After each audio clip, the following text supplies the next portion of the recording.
안녕하세요. 책 읽는 은하수입니다. 오늘 소개할 책은 그때그때 가볍게 산다입니다. 지은이 장성숙 스몰빅 미디어에서 출판된 책입니다. 지은이 장성숙님은 가톨릭대학교 심리학과 상담 전공 교수로 30년간 재직하신 분입니다. 모든 삶의 주인은 각자이기에 불행하게 살 것이냐 아니면 행복하게 살 것이냐는 전적으로 자신의 선택에 달려있다고 믿는다. 이러한 사실을 사람들이 알고 좀 더 행복하고 자유로워질 수 있었으면 하는 바람으로 이 책을 쓰셨다고 합니다. 총 4부로 구성되어 있는데요. 1부는 도망치지 않는다, 2부 기대하지 않는다, 3부 미워하지 않는다, 4부 애쓰지 않는다입니다. 그때그때 가볍게 삶을 즐기는 7가지 원칙이라고 커버 스토리에 있습니다. 행복과 불행은 스스로 정한다. 사소한 것도 소중히 여긴다. 절대로 옳은 것이나 그른 것은 없다. 내 것이 아닌 나무 옷은 벗어 던진다. 덧없는 것들에 집착하지 않는다. 상처를 없애려고 애쓰지 않는다. 바꿀 수 없는 건 그냥 놔둔다. 이 중에 몇 편 들려드리겠습니다.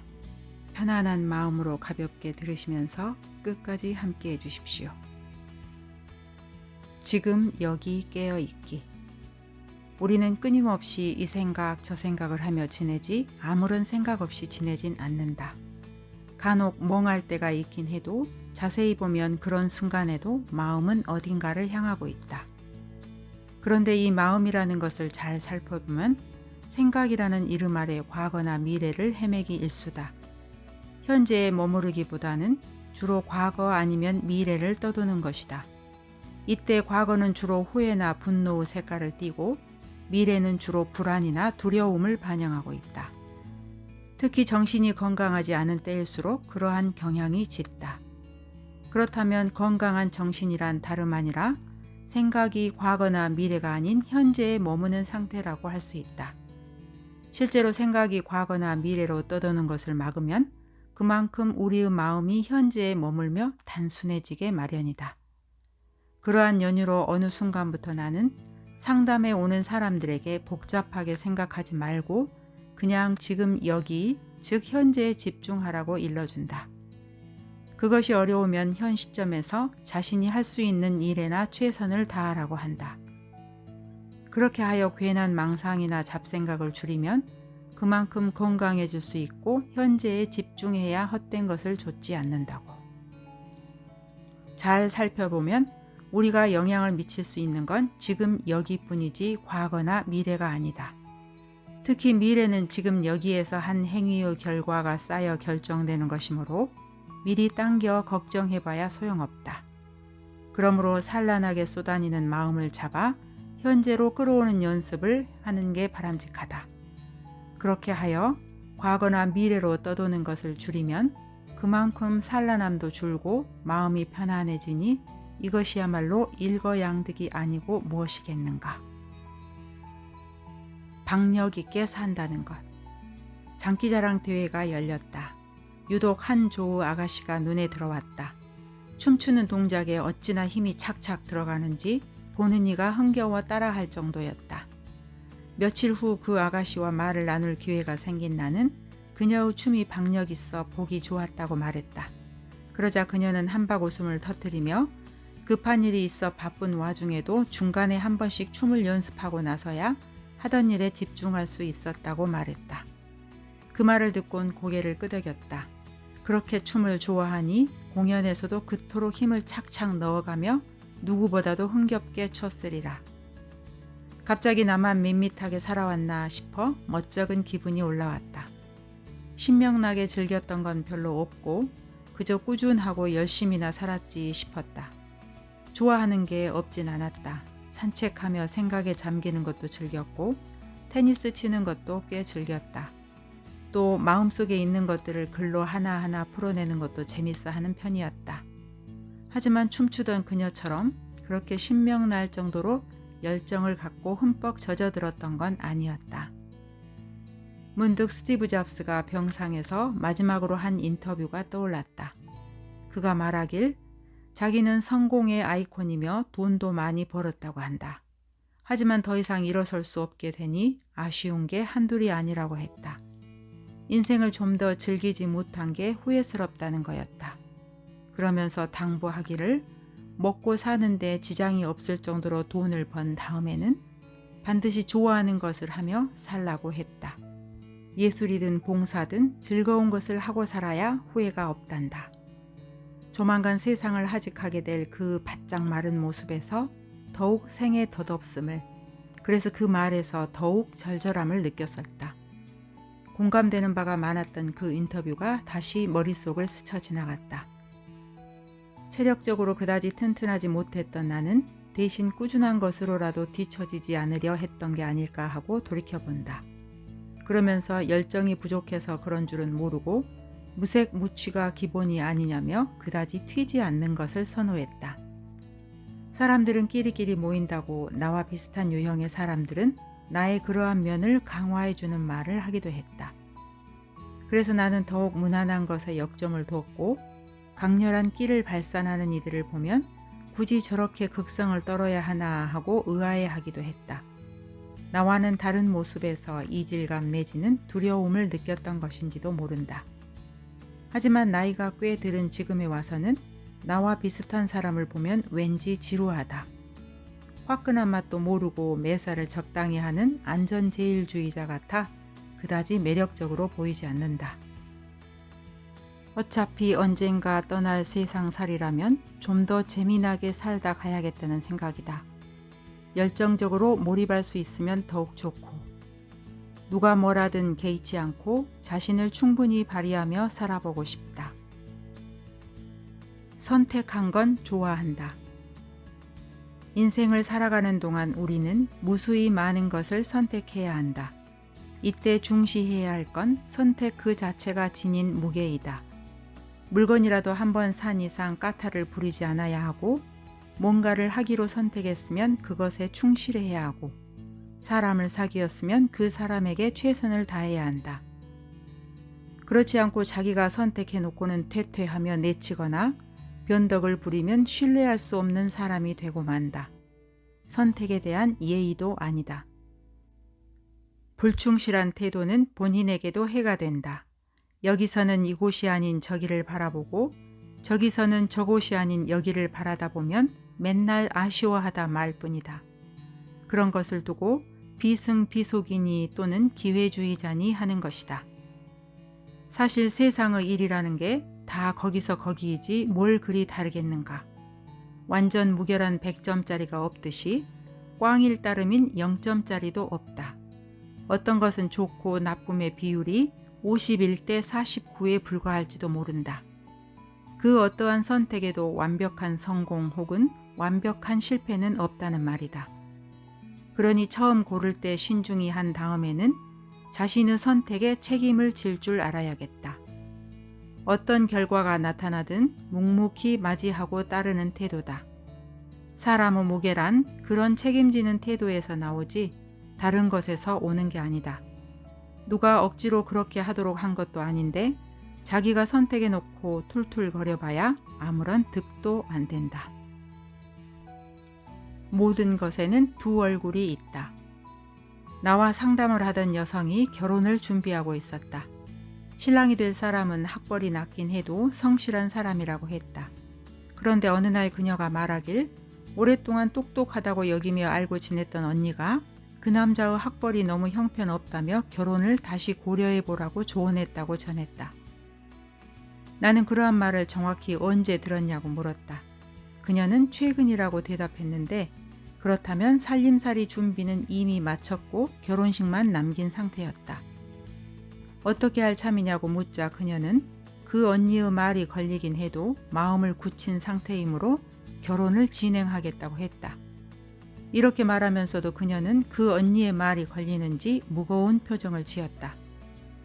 안타까웠던 나는 그녀에게 유대인들이 생활의 지혜를 얻는다고 하는 탈무드를 말하며 거기에 나온 내용 하나를 들려줬다. 이미 산 물건에 대해서는 트집을 잡지 않는다라는 말로 어차피 모든 것에는 좋은 점과 나쁜 점이 있게 마련인데 이미 선택한 뒤에는 따져봐야 해로움만 된다는 교훈을 담고 있었다. 나는 그녀에게 물건뿐만 아니라 모든 사람에게는 좋은 점과 나쁜 점이 수두룩하다고 말했다. 어느 것을 더 찾아내느냐에 따라 상태가 좋은 사람이 되기도 하고 나쁜 사람이 되기도 한다고. 그러므로 이미 결심한 상태라면 장점을 더 부각해서 보는 것이 자신에게 훨씬 더 이득이 되는 자세라고 간곡히 일렀다. 아울러 결혼을 결심한 사람에게 그러한 말을 한 언니의 사려겹지 못한 태도에 아쉬움을 표했다. 이미 그런 선택을 한 상황에서는 주변 사람들도 장점을 더 강조해줘야 도움을 주는 것이기 때문이다. 옳고 그름은 그 자체로서 결정되는 것이라기보다 상황과 연계되어 결정되는 것임을 다시금 새긴다. 함부로 결점을 내보이지 않는다. 젊었을 때는 서로 맞지 않아 갈등하던 부부도 나이가 들면 그리 다투지 않는다고 한다. 수용이나 화합이라기보다 일종의 포기로 너는 너, 나는 나로 지내기 때문이란다. 실제로 주위를 살펴보니 서로를 있는 그대로 품으며 애틋하게 맞추려 드는 부부가 생각보다 드물었다. 그러나 삶의 질을 좌우하는 결정적인 요인은 배우자와의 관계이지 다른 게 아니다. 자녀가 소중하긴 하지만 아이들은 다 자라고 나면 자신의 인생을 살고자 떠나기 때문에 거의 남과 다를 바 없다. 부모는 자나깨나 자녀를 향해 해바라기 노릇을 하지만 자녀는 자기 살기에 바빠 특별한 날 방문하는 정도에 그친다. 반면 끝까지 함께하는 사람이자 곤경에 처했을 때 옆에서 도와주는 사람은 배우자뿐이다. 이러한 사실을 인식하고 부부간의 관계를 위해 특별히 공을 들여야 하는데 이를 놓치는 자들이 수두룩하다. 부부 사이를 돈독하게 하기 위해서는 적어도 다음과 같은 사항을 염두에 두는 게 좋다. 최대의 관심을 자녀가 아닌 배우자에게 두도록 한다는 점이다. 관심의 우선순위가 바뀌면 그만큼 부부관계는 소원해지고 이는 가정의 근간을 위태롭게 한다. 그 다음으로는 상대가 실증을 내지 않도록 자기 관리를 잘하는 것이다. 부부란 사랑을 나누어야 할 관계이므로 거친 면을 함부로 내보이는 것은 실책이다. 가릴 건 끝까지 가리는 조심스러움을 지니는 게 바람직하다. 셋째는 상대의 취향에 대한 존중이다. 어떤 부부는 TV 앞에서 끊임없이 싸운다고 한다. 남편은 스포츠를 보려 하고 아내는 드라마를 보려 들기 때문이란다. 취향이라 어쩔 수 없다고도 하지만 이는 하나만 알고 둘을 모르는 말이 아닐까 한다. 취향은 어느 정도 타고나기도 하지만 공들인 만큼 만들어지기도 하는 까닭이다. 자신의 취향을 고수하기보다 상대의 취향을 존중하고자 애쓰다 보면 비슷해지고 그러면 서로 더 친밀해지게 마련이다. 이렇게 살다 보면 늙음하게 서로 싸우지 않는 이유가 포기해서가 아니라 수용 덕분이지 않을까 한다. 스스럼 없이 말하기. 집단 상담에는 다양한 사람들이 온다. 한 번은 어느 회사의 지사장이라는 사람이 왔는데 그는 쓴벅쓴벅 자기가 하고 싶은 말을 거리낌 없이 했다. 그러한 말에는 합당한 말도 있었지만 엉뚱한 말도 덜어 있었다. 반면에 검찰 서기관이라는 남자는 입을 열었다 하면 이모저모를 살피며 아주 조심스럽게 말했다. 그가 하는 말은 정확할 뿐만 아니라 깊이가 있어 사람들의 감탄을 자아냈다. 그런데 초반에는 사람들이 서기관을 더 신뢰하는 듯 했지만 후반에 가서는 지사장에게 더 호감을 느끼는 듯 했다. 어찌하여 그렇게 됐을까? 다름 아니라 자연스러움의 유무 때문이었다. 지사장은 타인의 평가에 그다지 개의치 않고 자신의 감정이나 의견을 그때그때 솔직히 드러냈다. 이러한 태도의 사람들은 긴장을 풀고 본인들도 그 사람처럼 스스럼 없는 태도를 보였고 그 덕에 친밀감을 쌓을 수 있었다. 이와는 대조적으로 서기관은 지나치게 신중한 나머지 무겁게 느껴져 시간이 갈수록 부담스러웠다. 나아가 그 앞에서는 실수해선 안 될 것 같은 긴장감에 사람들은 피곤해지는 것 같았다. 그 결과 사람들은 자로 잰 듯 반듯하게 말하는 서기관보다는 그것이 맞든 틀리든 자유롭게 말하는 지사장에게서 생동감과 아울러 매력을 느낀다고 말했다. 이러한 극명한 대조를 보이자 나는 이때다 싶어 서기관에게 말했다.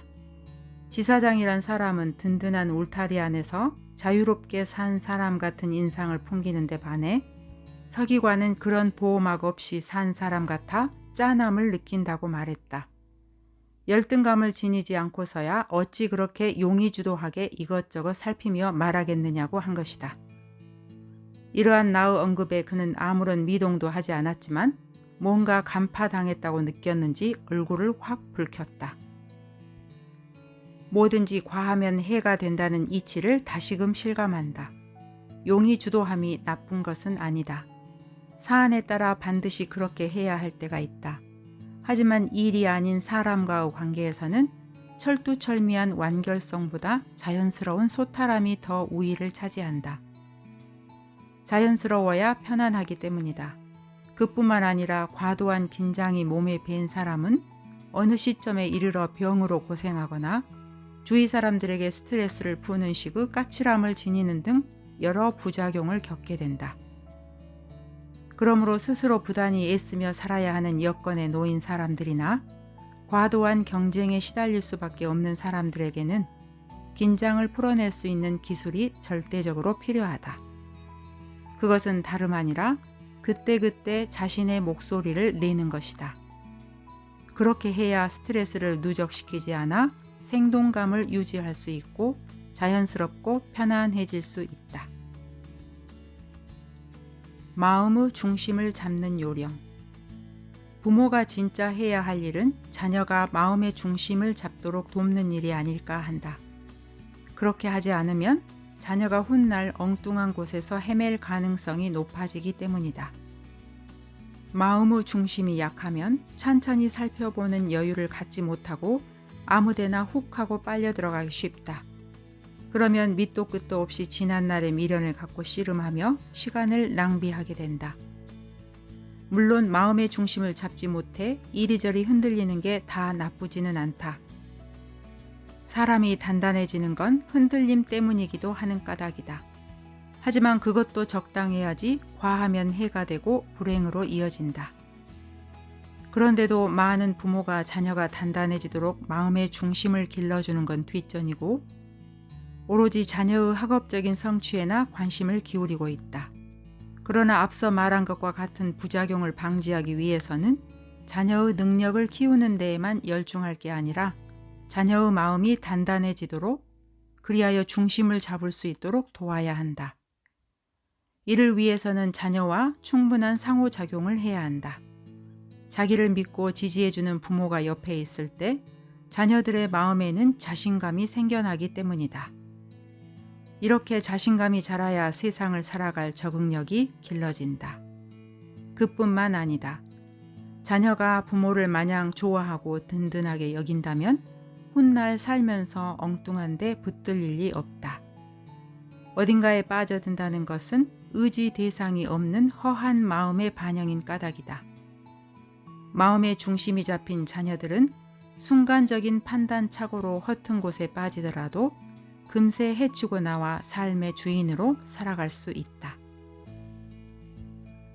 고통이라는 주제. 어느 누구도 안전을 보장해 줄 수 없는 게 우리네 삶이다. 워낙 예측 불허의 변수들이 작용하는 탓이다. 그렇다면 이렇게 녹록지 않은 현실을 살아가면서 어떻게 해야 위험에 따른 고통을 줄일 수 있을까?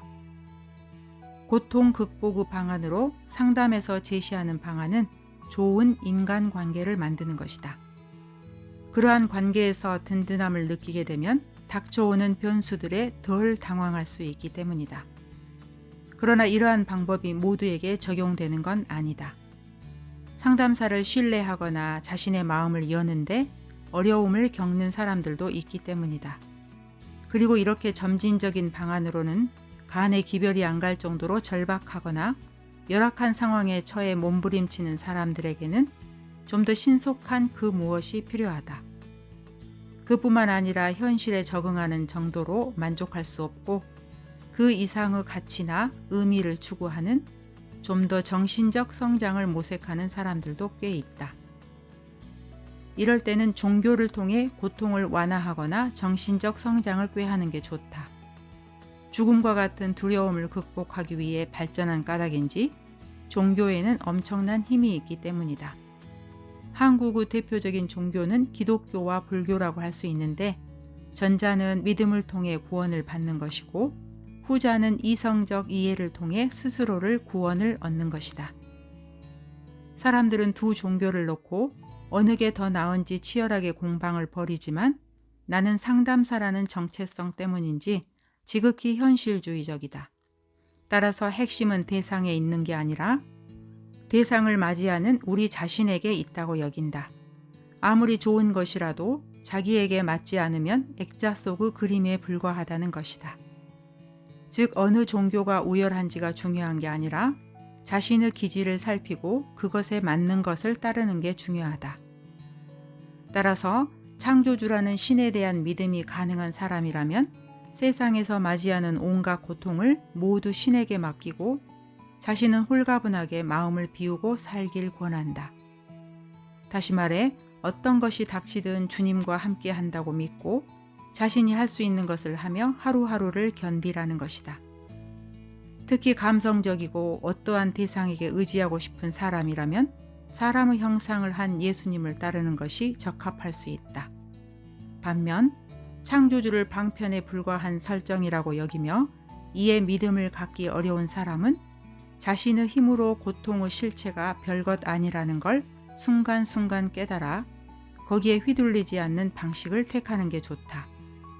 이런 사람들은 고통의 무화성을 철저히 인식하기 위해 자신의 탐욕, 성냄, 어리석음과 같은 것들로부터 스스로를 분리하는 수행을 하는 수밖에 없다고 본다.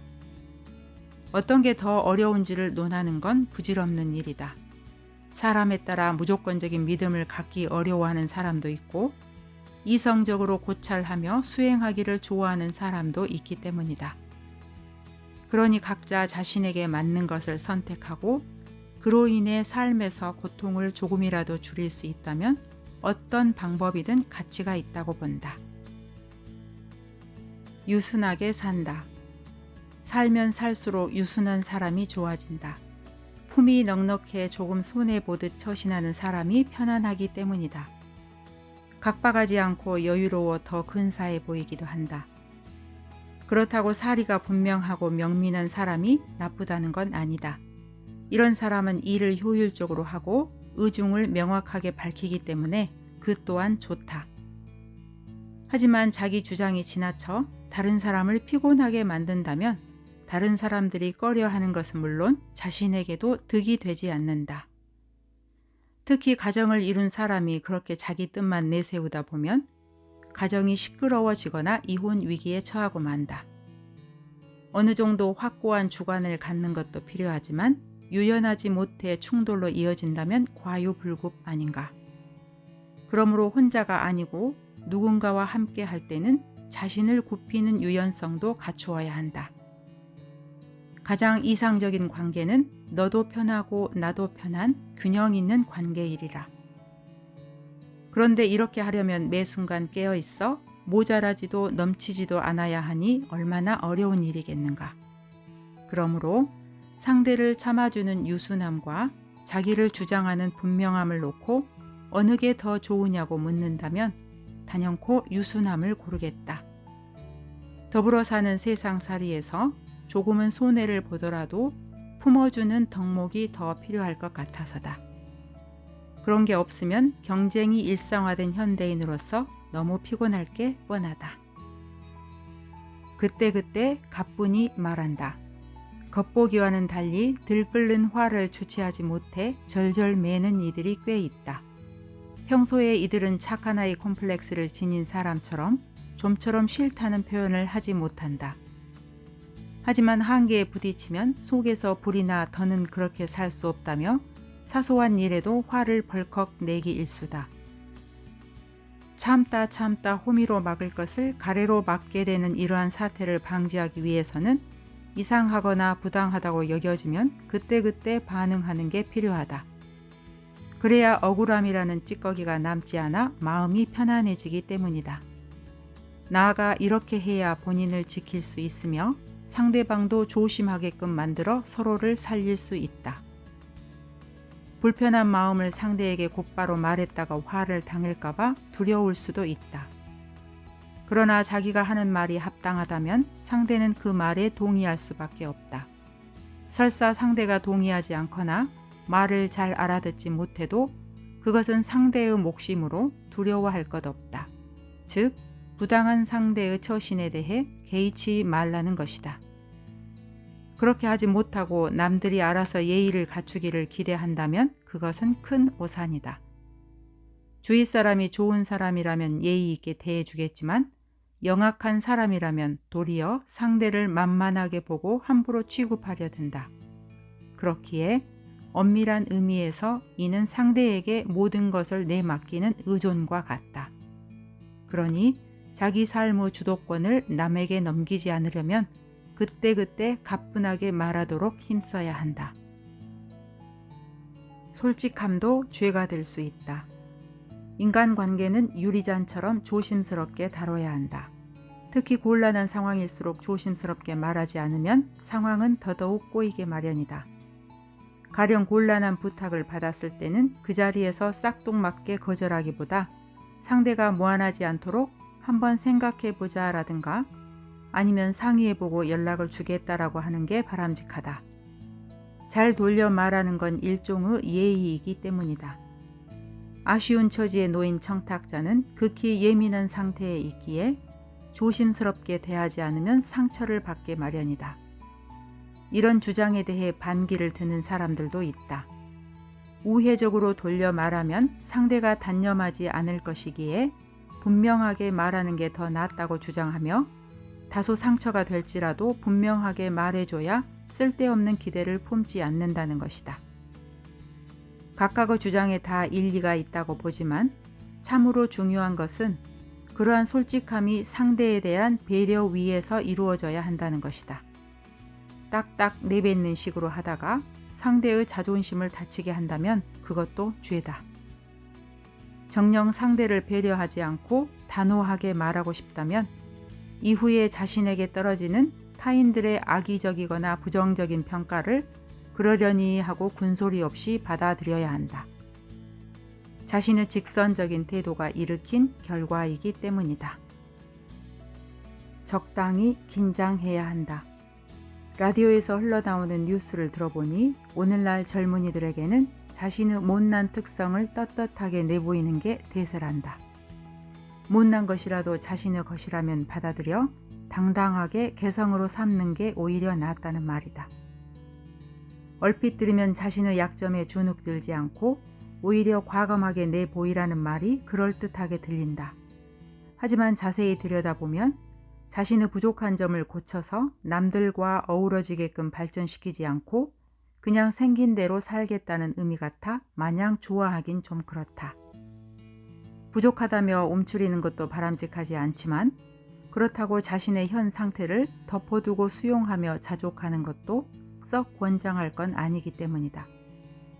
자칫 뻔뻔해 보이거나 성장의 발판이 되는 반성이 없어지는 것은 아닌가 해서다. 사람인 이상 더불어 사는 모습을 취하지 않으면 어느 곳에서도 환대받을 수 없다. 아무리 개성대로 사는 게 중요하다지만 다른 사람들과 조화를 이루지 못하면 허사다. 따라서 함께 어울릴 수 있도록 부단히 노력하는 게 바람직하고 또 그것을 위해 적당히 긴장하는 것도 삶에서 필요한 자세라고 본다. 누구에게나 울타리가 필요하다. 상담에서는 의존이라는 단어를 부정적으로 보는 경향이 짙다. 그래서 상담사가 지도나 조언을 하면 의존심을 키우는 꼴이 된다며 극구 경계하려 든다. 이는 상담의 토대인 심리학이 서양 사회에서 꽃피워진 학문이기 때문이다. 개인주의 문화를 이루는 서양에서는 핵심 가치가 자율성이라고 해도 과언이 아닐 정도로 개인의 독립심을 강조한다. 따라서 의존은 금물이고 뭐든지 스스로 선택할 수 있도록 하는데 역점을 둔다. 하지만 한국은 집단주의 문화권에 속한다. 집단주의 문화권에서는 자율성, 즉 개인의 독립심보다는 조화나 협동심과 같은 것에 더 가치를 둔다. 그런 이유에서 아무리 능력이 출중해도 위아래를 식별하지 못하는 처신을 하면 외면당하고 만다. 즉 윗사람을 섬길 줄 알아야 하고 아랫사람을 품을 줄 알아야 인정을 받지, 그렇지 못하면 도외시 당하기 쉽다. 어느 정도 의존을 하기도 하고 의존을 받아줘야 하는 이유가 단지 동서양의 문화적 특성에 있는 것만은 아니다. 사람이라는 존재 자체의 특성에도 있다.